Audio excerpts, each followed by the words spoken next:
Good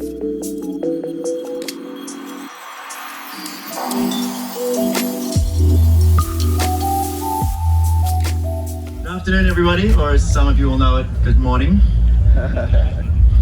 I'm Dr. Rock. It's a privilege to MC today. And funny origin story with Dr. Love. My first burn here, I judiciously studied the booklet and found like 500 talks I wanted to go to, and then got here and went to absolutely nothing whatsoever. Just realized how beautiful it was to just do one thing after the other and not fucking plan everything. And I was like, there's one talk I'm going to. It's just like, it's in my camp. It's something I'm really interested in. It's right in my camp. I'm not missing this one. I get there, I walk in 5 minutes late and someone says, are you the speaker? And I say, why? And they say, because the speaker's not here. And I said, okay, maybe I am. And I ended up giving the freaking talk with Dr. Love. That's how we met. So Dr. Love and Dr. Rock are, I don't know what that makes sense. That would have been like 5-6 years ago. But yeah, it's my long time ago. So we're just, you know, being friends ever since. Dr. Love's a deep, deep thinker. What's your PhD in? Psychology. Psychology, PhD in psychology, always looking at cutting edge things. He's mad passionate about the nootropics, the stuff you can put in your body that help your brain. Really deep thinker about this. Please give him a warm welcome. Thank you, Dr. Rock. Okay, so first question, is it better if I talk like this or if I talk like this? Whatever is comfortable. Okay, so my name is Robert Love. I'm a neuroscientist and I specialize in helping people prevent Alzheimer's disease with science.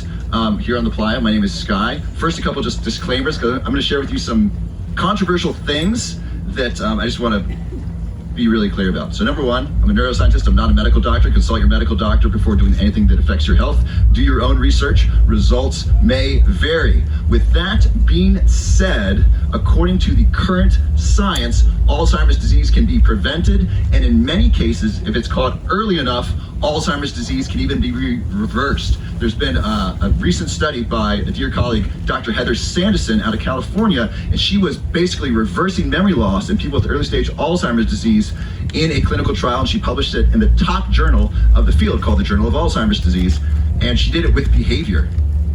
So no drugs. She was able to not only slow down the progression of the disease, but actually people got their memory back, and people are leaving her memory center. People show up and they have memory loss, and then 3, 6, 9 months later, many of them are leaving with better memory and returning to regular life. So let's give her a hand. She's doing cutting edge work.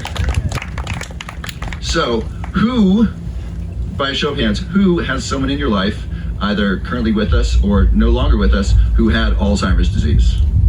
So that is about 60%. And who knows someone who has Alzheimer's disease?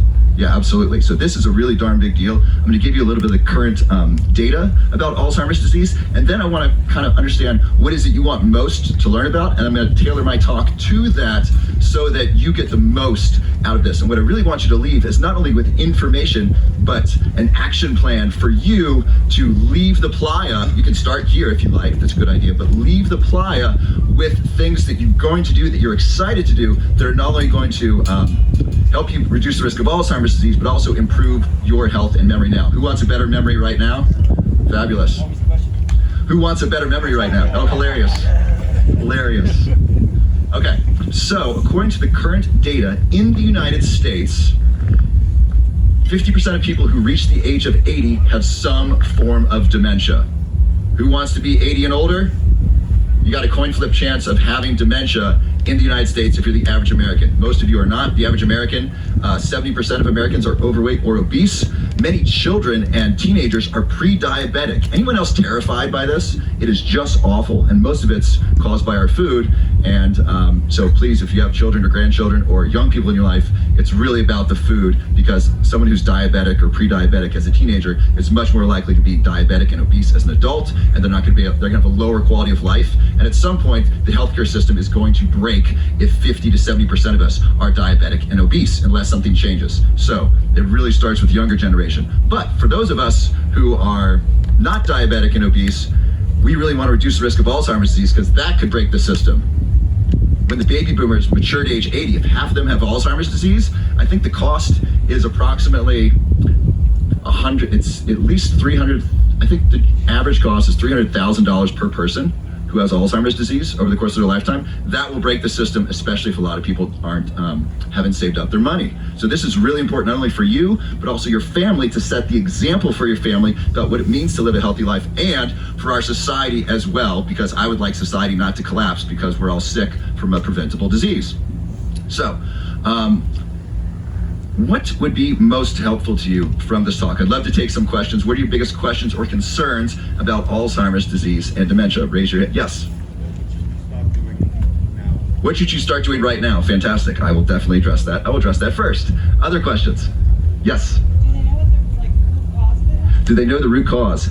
They know many of the root causes. I will answer that as well. That's a great question. Yes. Will you define the difference between dementia, senescence, and Alzheimer's? Yes, I'll do that right now. So Alzheimer's is a type of dementia. Dementia is the broad umbrella. Alzheimer's is a specific disease that has approximately 44 different risk factors that we know about. There's probably more. So Alzheimer's disease is kind of a catch-all of the broadest form of dementia. Other forms of dementia include stroke or vascular dementia, dementia with Lewy bodies. That's what, I believe that's what Bruce Willis has. No, he doesn't have, does he have Lewy body or his frontal temporal dementia? He has frontal temporal dementia, that's another one. So those are broad categories. So Alzheimer's is a type of dementia. Other questions? What else what would you like to leave here with? What would be most empowering to you? Yes. Well, if it's starting or you're starting to get forgetful, how can we change that, turn that around? Great. If you're starting to get free. Let me give everyone a resource. Who's got a pen? If you don't have a pen, who's got a really good memory? Okay. I got 2 words for you. I want you all to get this resource if you have $20 or more. It's not my book, so I feel like I can talk about it on stage. It's called Reversing Alzheimer's Disease. 2 words, Reversing Alzheimer's Disease. This is by Dr. Heather Sanderson, a naturopathic doctor. She's the one who published a clinical trial showing that Alzheimer's disease and memory loss can be reversed if you catch it early enough and do the right behaviors. The book is approximately $20 on your favorite online store. If you can't afford that, or you don't want to buy it, come talk to me afterwards. I will connect you with a way to get a free summary. But please get that resource. It is filled with the science explained in a really straightforward way. And she has worked with Dr. Dale Bredesen. Who's heard of Dr. Dale Bredesen? Yes, so he's a personal hero of mine. I think he will go down in history as the person who cracked the code of Alzheimer's disease. He's the one who said, look, if we do double-blind, placebo-controlled trials on exercise, it's going to take us forever to figure out what is really going to help with Alzheimer's. Because what if it's not just exercise? What if it's diet? And then what if it's not just diet? What if it's sleep? What if it's not just that? What if it's diabetes? And what if it's also inflammation? What if it's also heavy metals? What if it's also stress? And so he figured out that, look, if we test all these things one at a time, we might not get there. But if we do a multivariate test and really improve people's health with sleep and exercise and lowering their stress and improving their diet and potentially giving them healthy supplements, maybe throw in a sauna or red light therapy, things that are shown to be really helpful, that's what's bringing people back. He figured that out. He went against the grain of double-blind placebo-controlled trials, which is what, generally speaking, are approved for research. And he did the right thing. And now, because of him and his work, which he was highly criticized for, we now understand that Alzheimer's is a multivariate disease with over 44 different risk factors. So he's kind of like he's just a wonderful man, and he endured a lot of criticism to bring us that information. And now doctors like Dr. Heather Sanderson are using his work to treat patients with behavior and reversing dementia. He's also got a great book, The End of Alzheimer's, and then The End of Alzheimer's Program. I would get The End of Alzheimer's Program. That one's more current, and it's got a step-by-step process. Dr. Rock. I'm curious, I don't mean to derail you too much, but I think it's helpful for my brain to know, why did you choose this path? What was the thing that sort of set you down? Thank you. So about 6 years ago, I was working with ADHD. I have ADHD myself, and I was working with parents and children who had ADHD to help them manage their symptoms. And I went home to my parents' house. My mother was having back surgery, and I was going to stay around for a month or 2 or 3 and help my mother around the house as she recovered. And it was at that time I noticed that my parents had a really bad memory. And I was very concerned because I have dementia on both sides of my family. My mother, her father had dementia, we think from dry cleaning chemicals. And then my grandfather on my dad's side had Alzheimer's disease, and it was really bad. And so I have that in my family history, and so I became very concerned for my parents. And then at that point, I started doing the research and saying, well, what's causing Alzheimer's disease? What can we do to prevent it? It turns out there was a ton of research, especially on food. So I went through my parents' cabinets. I found a lot of sugar. Found a ton of sugar. And I said, listen, we got to get rid of this. Like, we got to get you off the sugar. This is really bad for your brains. And I noticed they had a lot of chocolate. And so I thought, I'm going to help end Alzheimer's disease by making a healthy chocolate that tastes great, that's amazing for your brain. Who would like a healthy chocolate that's like great for your brain? Totally, right? And so I made that, and I lost a bunch of money. But my chocolate was great. It tasted really good. It was ketogenic friendly. It was sweetened with allulose, which is a sweetener that doesn't spike your blood sugar. Actually, allulose, in a study in Korea, it helped with weight loss. It's a sugar that can like help balance your blood sugar and help with weight loss.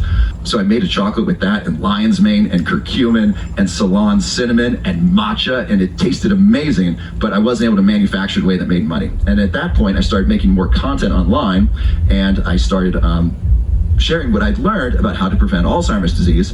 And I got really fortunate. I made a couple of videos that did very well on social media, in particular TikTok at first. And I realized, well, my gosh, people really want this information. And so I've been publishing information online kind of full time for the last, well, it's now 2 years. It was 2 years in June.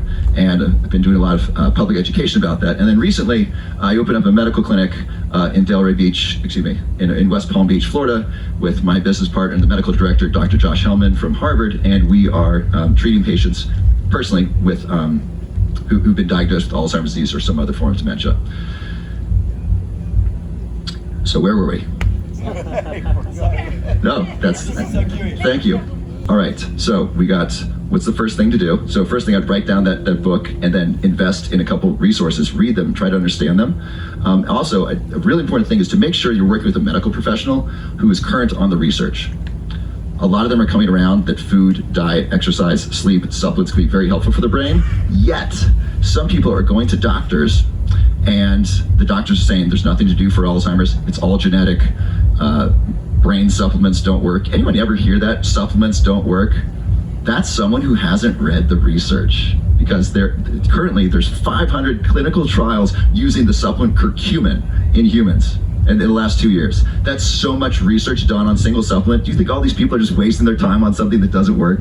There's so much research on this. So if a medical professional or anybody says there's nothing you can do about that, or Alzheimer's, it's inevitable, it's like, well, have you read the research? There's a ton of research on this. So I want to empower you as a patient. We need to require our medical professionals to be up to date on the science if they're going to speak of it. If it's a general practitioner, they should be able to say, look, I'm not an expert in this. I'm going to refer you to a neurologist. They know, and the neurologist should be current on the science. If they're not, fire them, go to another neurologist who knows what they're talking about. It's required. Same thing with food. One of the best ways we can change our food system and change the overall health of our community is to vote with your dollars. Anyone else hear this expression, vote with your dollars?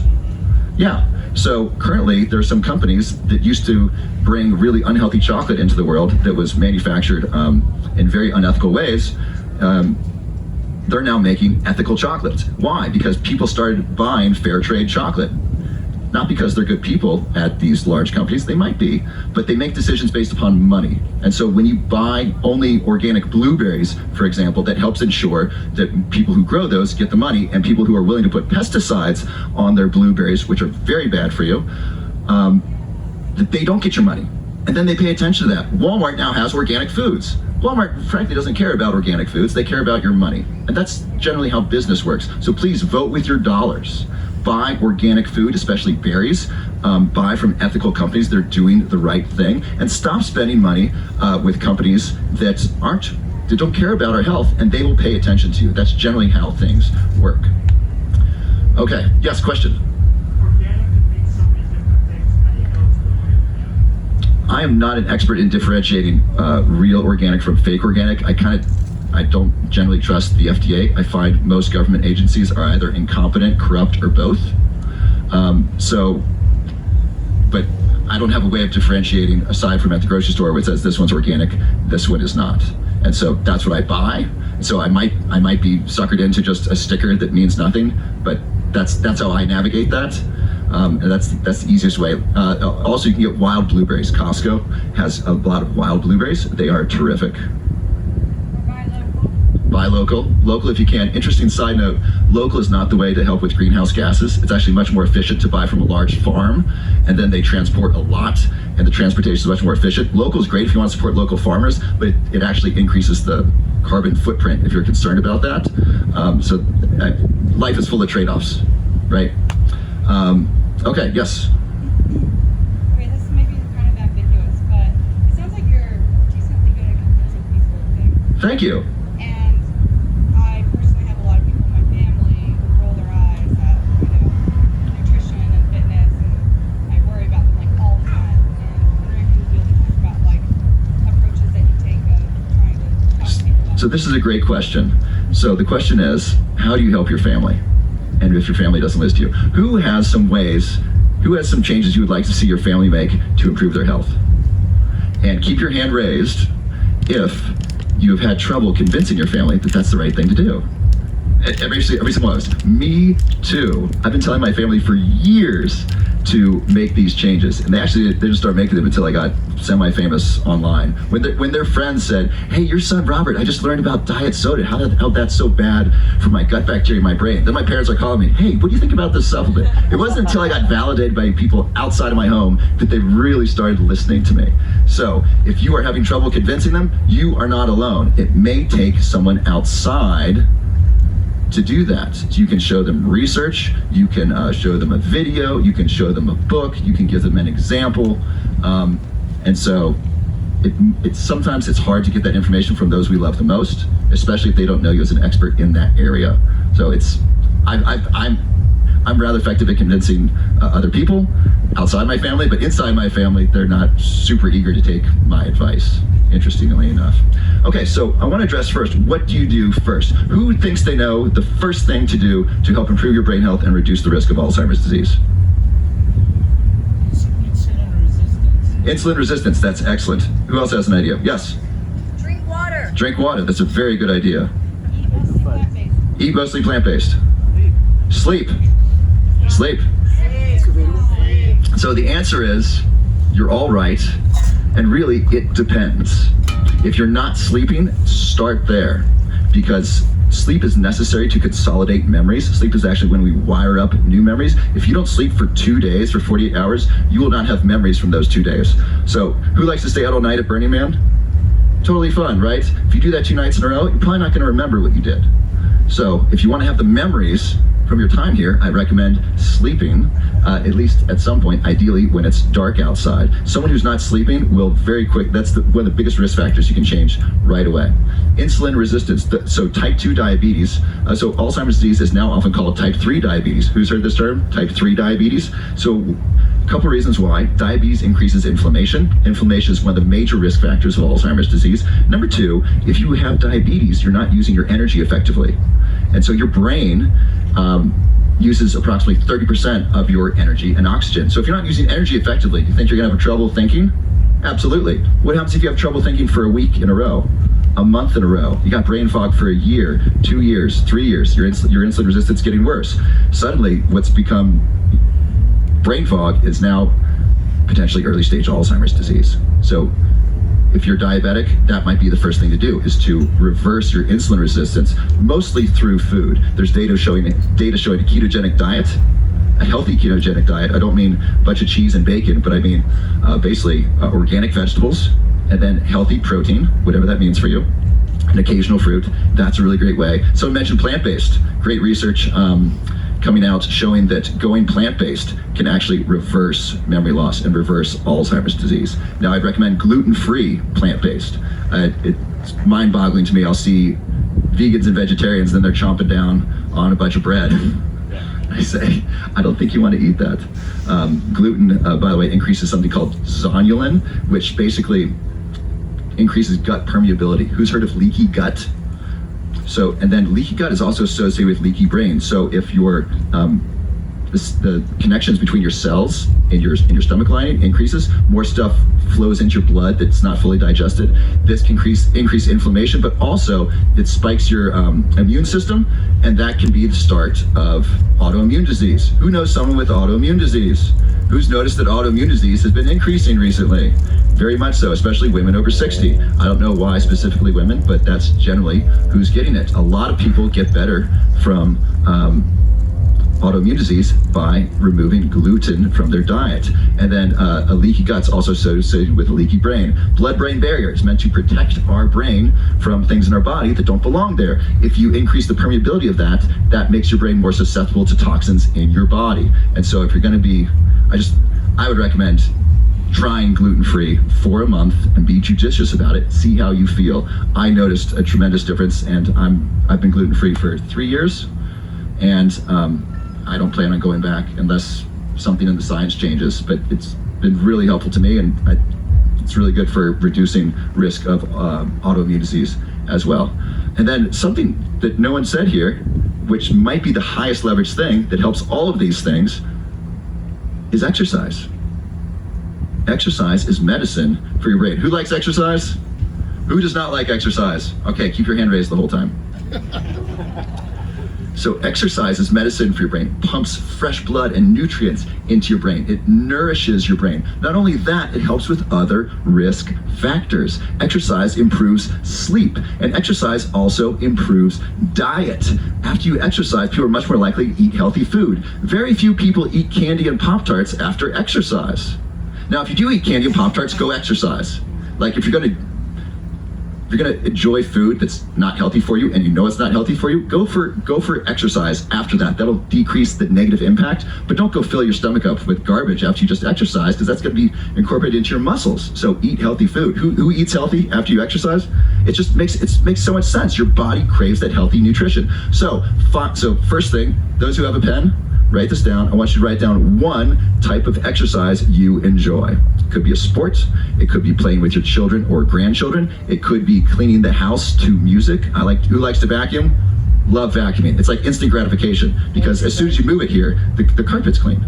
So I want you to write down one form of enjoyable exercise you're willing to do. Ideal would be 5 to 6 times a week, but let's start with 3 times a week for 20 minutes. Just beginning there is a wonderful thing for your brain. Not only that, but exercise increases our quality of life. Who's noticed that when you exercise, it's not about weight loss, you just feel better, right? You exercise, you just feel better. Your life is more enjoyable. The most successful people in the world make time to exercise because they know it's the highest leverage thing they can do for their brain health, for their body, and for their overall quality of life. Bonus, write this down. What's good for your body is good for your brain. Say it with me. What's good for my body is good for my brain. One more time with enthusiasm. What's good for my body is good for my brain. So the things you do to help improve your brain health are also improving your overall body health as well. So you get a 2 for 1. So whether or not you want to look younger, feel younger, lose weight and keep it off, or you want to help protect your brain from Alzheimer's disease, it does all those things. When you do the right things, it works in all of those categories. Yes, question? Exercise versus manual labor. Manual labor is exercise, depending on what you do. All right, everyone got a form of exercise that you like? I love pickleball. Who likes pickleball? Been around since the 70s, got big like 3 or 5 years ago. Now it's huge. All right. So exercise is probably step 1 for most of us because it helps all these other things. If you're not sleeping, work on your sleep. If you have a bad diet, consider removing refined sugars and processed foods. I eat mostly organic fruits, organic vegetables, and healthy protein. And I really enjoy my food. I've also figured out some healthy desserts. Who likes dessert? You don't need to sacrifice dessert to prevent yourself from eating unhealthy foods. There are plenty of healthy desserts that are delicious. I'll give you some recipes where you can enjoy healthy, delicious food that are satisfying to your stomach, that are made of real food that leave you full and satisfied. Anyone notice after eating Twinkies or Ho-Hos, by the way, Ho-Ho is way better than Twinkies, or cake or refined sugar, that you're hungry afterwards? Who's noticed this? Anyone know why? It does spike your insulin. And so when we spike our insulin, especially first thing in the morning, our cells then grab a bunch of sugar from our bloodstream. And that actually lowers our blood sugar. Now we're hypoglycemic. So even though you just ate a bunch of calories, the blood sugar level in our body tells our body, hey, we actually are hungry. So then you eat more. Isn't that crazy? Even worse, high fructose corn syrup. What's that? Cereal, Pop-Tarts. Yes, first thing in the morning, it's just awful. Remember the advertisement, part of this complete breakfast? What does that mean? Part of this complete breakfast. Well, isn't everything part of a complete something? And the idea of giving sugar to our children to start the day, oh my goodness, that is what our government has allowed. That is what we've allowed companies to allow. And I highly suggest you empower those around you to say, look, it's clear these companies and these government agencies are not acting in our best interest. If you look at video from the 1960s and 70s, if you look at Americans on the beach, they are thin and healthy compared to today. There's no reason with the technology that we have and the amount of wealth that we have in this country and the world that we're sicker today than we were 40 years ago. It's inexcusable. And so please share this information with other people and act on it and be aligned with it, right? So if we're gonna really take action, you actually want to stop buying those foods and then tell people why. And then don't eat those foods like, when you're at the cookout, like, ooh, just one Twinkie. Just like be philosophically consistent, and you'll watch your behavior ripple out and affect other people in a really positive way. Yes?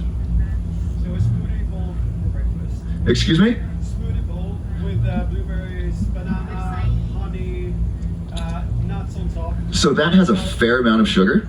So I'll tell you what I do for breakfast. I'll often do, first, a big glass of fluoride-free water. By the way, if you don't think your actions matter, I'll give you a fun little side note. Who's heard that fluoride is bad for you in the water? You are absolutely right. Who know? I don't know the question. The current status around the United States is our government is telling us fluoride in the water is actually healthy for us. It may be healthy for our teeth, it's not healthy for our bodies. Nobody's advocating for that. No one's saying you need to drink X amount of fluoridated water to help your teeth and your bones. If anyone's saying that, they're not saying it loudly because it's incorrect. There was a company that was putting out water for babies, and it said, healthy dose of fluoride added. Now, if you understand the blood-brain barrier is not fully formed until 6 months of age. So what does that mean? It means that babies who drink water with fluoride in it are getting fluoride into their brain. This is not how Mother Nature designed us. First of all, children should be drinking breast milk. The mother's milk, they've studied this, mother's milk actually filters out the fluoride. So if you give a mother fluoridated water, her body filters out 99, 98% of the fluoride before it gets into the baby. So Mother Nature designed the mother to filter that out. And some company put it in there and said, this is healthy for you. So I made a little video about this and I got a little bit of traction. A bunch of mothers called in, wrote, did something, because actually on my way to Burning Man, I went to the store and I saw that company. I'm like, ooh, I want to make that video again because people like that video. And I saw it said no added fluoride. So because of people like you seeing information and taking action, voting with your dollars, calling these companies, writing in and saying, why are you doing this? Why are you poisoning my children? What on earth are you doing? They will actually make a change. All right. So water. So water is the first thing I do in the morning. I drink distilled water or reverse osmosis water to make sure there's no toxins in it, and then I add back in minerals, magnesium, selenium, zinc, potassium. You don't need to add all those in, but do add magnesium at least, because you will deplete your body of minerals if you drink just reverse osmosis or distilled water. So a bunch of water first, and then I will either do an organic coffee within 90 minutes of waking up, or matcha. Who likes matcha? Matcha is green tea on steroids. My prediction is that matcha is going to be matcha's just picking up as far as popularity. You're going to see a lot more of it in the United States in the next 5 years, both as a supplement and as a drink. Matcha is green tea on steroids. So green tea, first of all, is great for your brain. Green tea in research in Japan, out of 1,000 Japanese people, those who drank 2 cups of green tea a day had a 43% reduction in their symptoms of dementia. Amazing. 2 cups of green tea a day, dramatic risk reduction in dementia. Matcha has approximately 10 times the antioxidants as green tea. 10 times. And so we're just learning about this in the West. And so I recommend trying matcha. Here's how I like to make it. I add a little MCT oil powder. Who knows MCT oil? Medium chain triglyceride oil. It's like coconut oil on steroids. Your liver takes the fat from MCT oil and turns that into ketone bodies. That quickly becomes energy for your brain, so you feel a little bit of brain energy, but it doesn't break your fast. So at this point, I've had water and a bulletproof coffee, which is coffee with MCT oil, always organic coffee, or this matcha with MCT oil, and so I'm still in this fasted state, and I feel really good, and I've hydrated myself, And so that's how I start my day. My first meal is usually a smoothie. I do add blueberries, but I don't add a whole lot of sugar. So bananas, though delicious, can often spike your blood sugar. I don't do well with bananas. Some people do. And then I'll add spinach or frozen broccoli or kale, blend that up, and then I add a bunch of smoothie powders to that. And you can either use coconut milk, almond milk, or water. And then bonus, fulvic acid, write this down. Fulvic acid, a little bit of that increases absorption of things. So if you're eating healthy stuff, you probably want to absorb the majority of it. So that's what I do for breakfast. You can also do, some people recommend a high protein breakfast. Eggs. Eggs are terrific for your brain. Remember when egg yolks were bad for you? 1980s, we're throwing away egg yolks. We're doing the opposite now. So please I want you all to think like scientists. So trust but verify. So everything I say, verify it. If you disagree with something or agree with something, go find it on the internet, do your own research, and verify it. That way that information is really yours. It's not, I heard this at this talk, it's I heard it at a talk, and then I went and found it for myself, and I know this to be true, at least according to the data that I've looked at. That's much more powerful than just sharing things that you hear.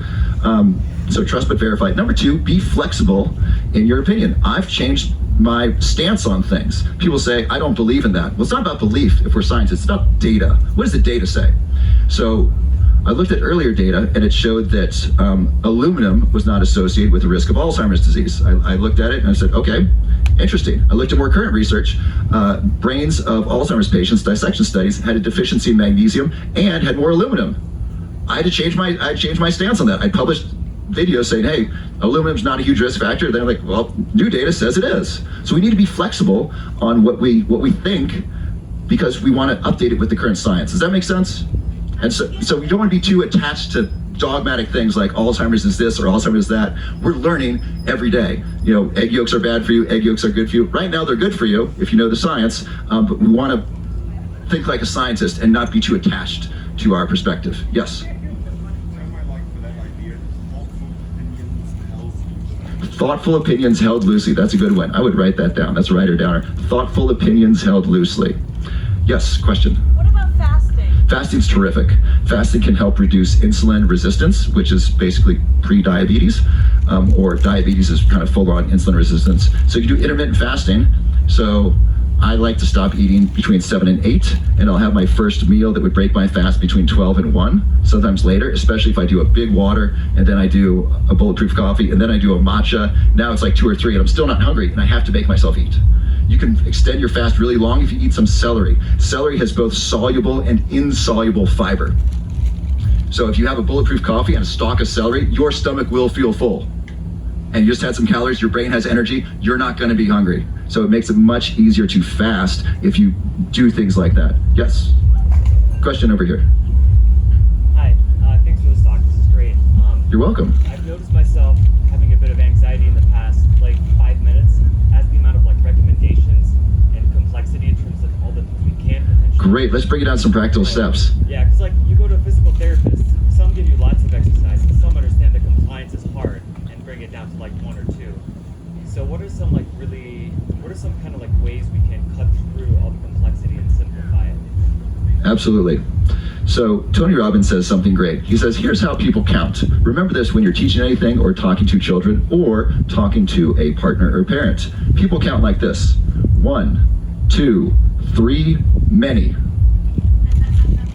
After 3, people have trouble keeping a list. If you watch my content online, you'll notice I do a lot of 3s. I'd love to do 10s, but frankly, people don't remember the 10. They remember number 1, number 2, and then number 10. So I might as well do 3. So I want everyone to write down. We're gonna do a little workshop here. Can I get a time check? Yeah, you got 25 minutes. 25 minutes, fantastic. 20. 20? So we talked about the different risk factors. There are approximately 44 different risk factors. I'm going to give you the big ones. Number 1 is inflammation.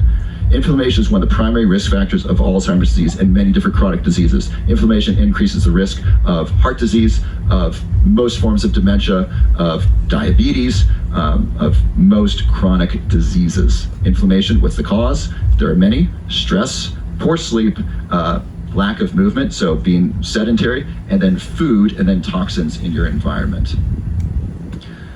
Another major risk factor is type 2 diabetes, and then mold and heavy metals. Who's heard about mold and heavy metals in the brain? Yeah, so this is industry. So we live in a toxic world. You could say we both live in a toxic world physically, with the air we breathe, the water we drink, and the food that we eat. But we also live in a toxic world psychologically in many cases. I don't watch the news. I don't read newspapers. When I read something, I seek it out.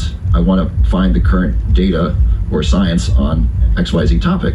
I don't just read the general news, because generally speaking, news is designed to make us feel anxious, because that's what gets people reading and clicking. Side note, who knows the biggest sponsor of mainstream media? Let me say that another way. Who knows the biggest advertiser? Pharma, exactly. Big Pharma. Watch the nightly news. You will see a lot of Big Pharma ads. Who's the target market? Who's the client of Big Pharma? Baby boomers. Baby boomers, yes. Are these people, generally speaking, healthy? No, they're unhealthy. Big Pharma sells pills to, generally speaking, unhealthy people. And some of those pills are great and they're wonderful, and Big Pharma can be good. Now, challenge, Big Pharma benefits from us being sick. Big Pharma buys advertising from media. Does anyone see a conflict of interest here? So if I have a media company and my biggest advertiser benefits from people being sick, am I going to run news stories that promote health and wellness and optimism and love?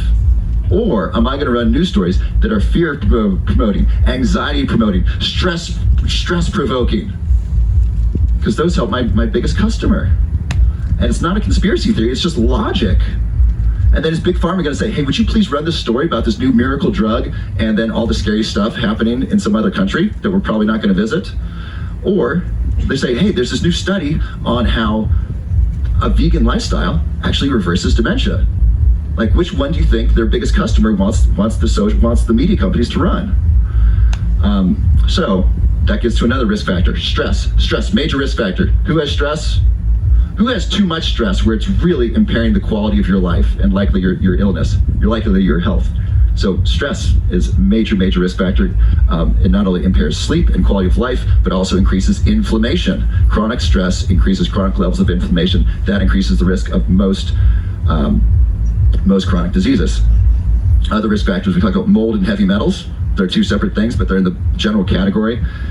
So mold, if you have mold in your home, work with a specialist to both detox yourself and detox your home. It's very serious. It's not something to try to do on your own. It's worth the investment. If your brain is worth if your brain is worth it to you, invest whatever you need to do to get the mold cleaned up in your home and or your brain and your body. Anyone notice, anyone have any children in college? I get a number of different messages from kids in college saying, I have terrible memory. A lot of them probably have moldy dorm rooms. Okay, so those are some of the major risk factors. And then lack of sleep. So let's go over those again. So we got diabetes or insulin resistance, we have inflammation, we have lack of exercise, poor nutrition, if you're eating poor nutrition, stress, lack of sleep, and then heavy metals and mold. So write down what you think are your top 3 risk factors. What are the top 3 things in that list that are likely affecting your health? This isn't just your brain health, this is your overall body health as well. So if you have a notebook, please write this down, and then we're going to choose 3 behaviors that you can do that you're going to enjoy doing, hopefully, so you can get started on this. And so this information is very practical for you. Yes, question? How do you know if you have too much stress? What is too much stress? That's a really great question. Dr. Rock would probably be able to answer that better. I'm just going to shoot from the hip here because I haven't thought about that. Generally speaking, if we go DSM psychology, the Diagnostic and Statistical Manual, too much stress would be stress that impairs the quality of your life. So if it affects your sleep, if you have trouble sleeping, if it impairs the quality of your life, if you have trouble having relationships, if you're uncomfortable in social situations, if you notice, Joe, I just feel stressed a lot and I don't enjoy life. That's a very simple manual answer. And then the DSM has a checklist where you'd say, does it do this? Does it do this? If you're asking, I would say, maybe. You might be on the threshold. Most of us could benefit from reducing our stress. Almost all of us. Very few people need more stress in their life. Okay, so top 3 risk factors. If you haven't written them down, please write them down, and then we're going to get some action steps you can take. Yes? Have you heard about any connection between statin-based cholesterol drugs and onset of Alzheimer's earlier on? Between what kind of drugs? Statin-based cholesterol drugs? No, I'm not current on that research. Okay, everyone have your list? All right, because I want you to have 3 action steps you're going to do. So please, someone shout out one of their big things on their list that's a major risk factor. Stress. What? Stress. Stress, okay. So what would you like to do to reduce your stress? Get rid of it. Get rid of it. So what would you like to, so think about reducing, so what's causing your stress? This is for all of you. What's causing your stress? Well, lack of money. Lack of money? We live in communist Canada, so it's... You live in communist Canada. Yeah, that's Interesting. all map already. By the way, I'm appalled that your country didn't throw your prime minister in jail when they stopped, when they shut down the resources of people protesting. That was ridiculous. That was the best thing he did because it exposed him for the tyrant that he is. And it's terrible. The United States would say, hey, Canada, you're our neighbor and you're a friendly neighbor and you just clamp down on freedom of speech. That's highly inappropriate. We're not cool with that as your neighbor. So please don't do that. And whatever you're saying with freedom of speech, that's a value in this country. It's a value in this continent. And that was really a despicable thing. Okay, you live in communist Canada and you don't have much money. What's one thing you could do to help lower your stress? We want to move. So what's something so one great way to reduce stress is exercise. One great way to reduce stress is exercise. What is some exercise that you would enjoy? Well, we live in the country and it's beautiful hilly, so hiking would be good. Or Fantastic. So just little flip the script here. Somebody from over here is from New York. And they might say, I don't live in communist Canada with no money. I have a lot of money. I live in New York City and I'm stressed out because there's no darn trees. Right? So you live in a place with lots of trees and beautiful nature. So I think you're writing this down, spending more time outside, enjoying the beautiful life that you have, and getting some exercise outside, ideally with people you love. Fantastic. Next. Question about exercise. Question about exercise. Generally, two types of exercises, aerobic and Great question. and strength training. What's your take on that? There's actually three types of exercise we're going to talk about. First is aerobic. Doing 20 to 30 minutes of aerobic exercise to get your heart pumping. That's really good for the brain because that is good for your vascular system. What's good for your heart is good for your brain. And so by improving your vascular system that gets more blood and oxygen to the brain, that is great. 20 to 30 minutes, 5 times a week. Excellent. Number 2 is strength training. As we get older, we are at risk for something called sarcopenia. That is the loss of muscle mass. Also osteopenia. Women, you know what this is. This is the loss of bone density. How do we help reduce the risk of osteopenia? Weight-bearing exercises. Absolutely. So you want to do both cardiovascular exercise and weight-bearing exercise. Ideally something you enjoy, so you're going to do it. If you don't like running, and I ask you to run 5 miles a day, you might do it once if you're awesome. You might do it 2 if you're in the top 1%. Day number 3, almost no one's doing it. So it's about finding the foods you like and the exercise you like and a sleep schedule that works for you so that you're going to do it after Burning Man, ideally for the rest of your life, so you live a long and healthy life and you enjoy it. So the healthy habits that you really hate, I don't recommend doing those.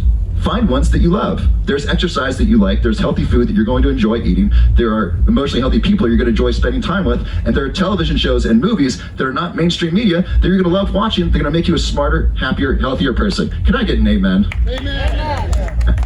Outstanding. The last type of exercise, I learned this from Dr. Heather Sanderson, who wrote that book, Reversing Alzheimer's, which I hope you all check out.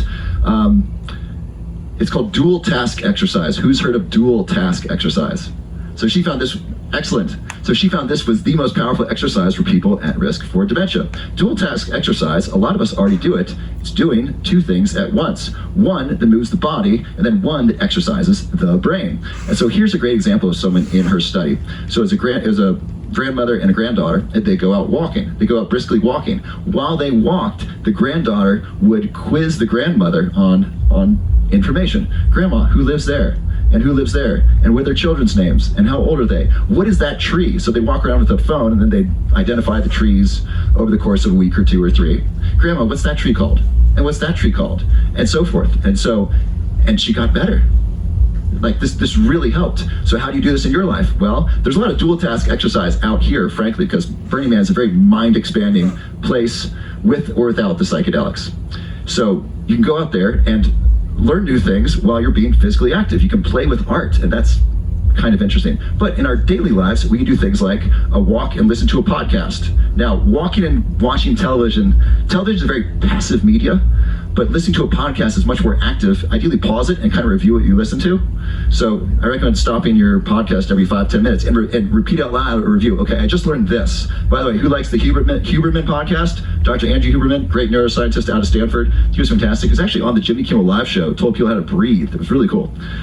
He's got a great podcast. He shares a lot of science. You got to kind of pause and say, what on earth did he just say? Okay, I'm going to say it out loud, repeat to myself so I got it, and then continue. If you just listen to it straight through, it's kind of entertainment. If you pause and say, what did I just learn? How am I going to use this in my life? Now you're learning. Okay, so learning, we're engaging your mind as you exercise. Walking's really easy. Tennis, actually, longevity research shows that tennis is associated with increase in longevity. They looked at bicycling, swimming, running, and tennis. Tennis, people lived, I think, 7 years longer than those who were sedentary. People who did running lived 2 years longer. When I read that, I stopped jogging in the morning. Like, if this gets me 2 extra years, I'm done. Tennis. Racquetball sports, not just tennis. Yes. So pickleball. And so why are racket sports so good? Brain and body. Exactly, hand-eye coordination and social. Because you're playing tennis probably with people you like. And so you're talking with them, you're connecting with them, you're doing an activity with them, so it meets multiple things. You're also outside, that's helpful too. So tennis or racket sports or sports like that. And there's also strategy involved. Where am I gonna hit the ball? You're thinking while you're doing this. So playing sports is a great kind of dual task exercise. But you can also walk or jog or run and listen to something.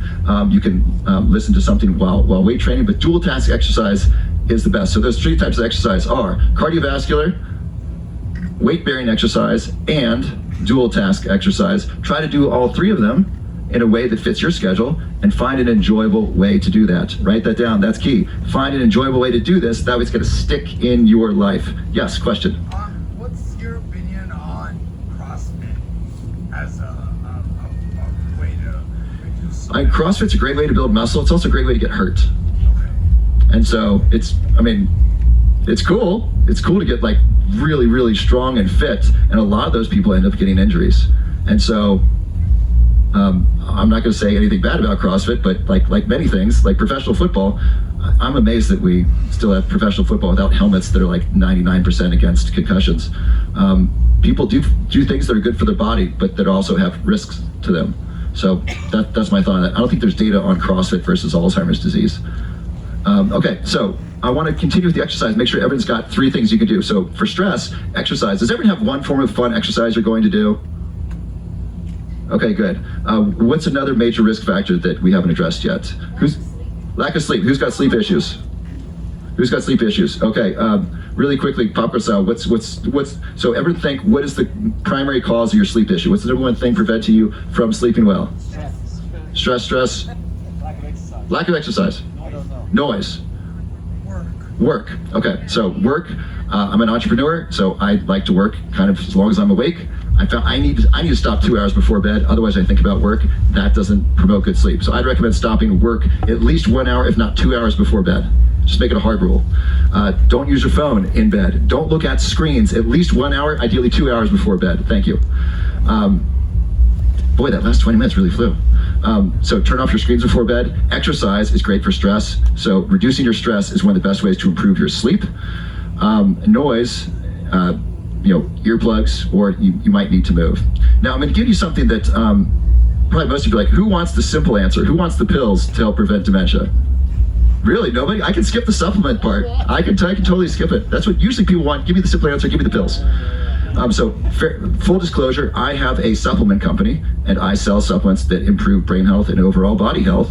And my best seller, the biggest one that's really made a lot of difference to people, is a lion's mane supplement. So take what I say, knowing that I have a business associated with lion's mane. There are many different supplements that are really helpful for the brain. Here's supplements that you want to look for. Ones that reduce inflammation. That's a huge one. So anti-inflammatories. Ones that improve sleep by reducing stress or anxiety, and then ones that increase a growth factor in the brain called BDNF. BDNF, brain-derived neurotrophic factor. This is a growth factor in the brain that facilitates the growth of new brain cells, new neural connections, also called, so that's called neurogenesis and synaptogenesis, making new synapses. Who knows that we can grow new brain cells in our brain? Who learned in high school that you can't do that? Facts change. We're scientists, remember? We're not attached to what we were told or what we thought was true. We change based upon the data. So research from Dr. Elizabeth Gould at Princeton University shows that mammals, adult mammals, including humans, can grow new brain cells, specifically in the hippocampus, the memory center of your brain. Pretty cool.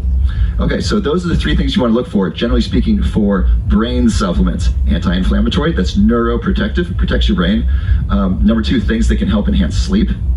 So things that enhance relaxation. And then number 3 are the supplements that increase BDNF. I'm going to rattle off a bunch, and then give you some controversial ones, and then I'm going to give you some supplements because it's Burning Man. Who likes to give stuff at Burning Man? Yeah. Awesome. So let's start with the basics. I'll give you a pair, B-complex and fish oil. B-complex and fish oil. Research from Dr. David Smith at Oxford found that those who take a B-complex vitamin and a fish oil supplement have a 30% reduction in the risk of Alzheimer's disease. You want to take them together to make sure you get both of them. If you don't have enough of one or the other, they're not nearly as effective. Your brain outside of water is made of healthy fat, made of fat, so you want to consume healthy fats to give your brain the raw material to make new brain cells. Make sense? Number 2, curcumin. Curcumin helps protect the brain from Alzheimer's disease by lowering inflammation, and it actually removes amyloid plaque from the brain. Who's heard about amyloid plaque? If you think that was the cause of Alzheimer's, it's not the cause, it is a symptom. It is a symptom. That's why Big Pharma got it wrong. So, drugs that just targeted amyloid plaque actually only didn't help a lot of patients, but if you stop the things that cause the plaque, that can be really, really helpful. So curcumin, you can take it as a supplement, about 1,000 milligrams a day, ideally with black pepper and some fat. It's very hard to absorb. One of my favorite supplements is lion's mane. Who has heard of lion's mane? Awesome, about half of you. So mushrooms, generally speaking, eating mushrooms, amazing for your brain. Research from Li Fang and colleagues out of Singapore found that those who eat mushrooms 3 times a week or more have approximately a 40% reduction in the risk of Alzheimer's disease. So what does this mean? Eat mushrooms almost every day. Just eating mushrooms is amazing for your brain. Now, a particular mushroom, lion's mane, is very beneficial for the brain because lion's mane increases BDNF, brain-derived neurotrophic factor. That helps with neurogenesis, and it also just helps with brain maintenance. Lion's mane also helps reduce depression and reduce anxiety. There's a great study on cookies. They gave people lion's mane cookies. So, man, they gave you a lion's mane cookie, and they gave you a placebo cookie. They measured your anxiety over the course of a month or two.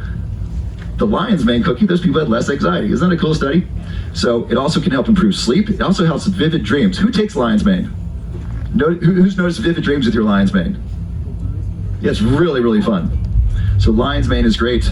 Also goes really well before, during, and after psychedelics. Paul Stamets talks a lot about this as well. And I'm going to give you a really controversial one. I recently published a paper on this supplement in the Journal of Alzheimer's Disease, which is the top journal in the field. It's called aniracetam.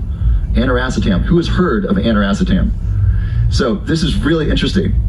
In a double-blind placebo-controlled trial in Italy of people with diagnosed Alzheimer's disease, those who took aniracetam improved their memory over 6 months.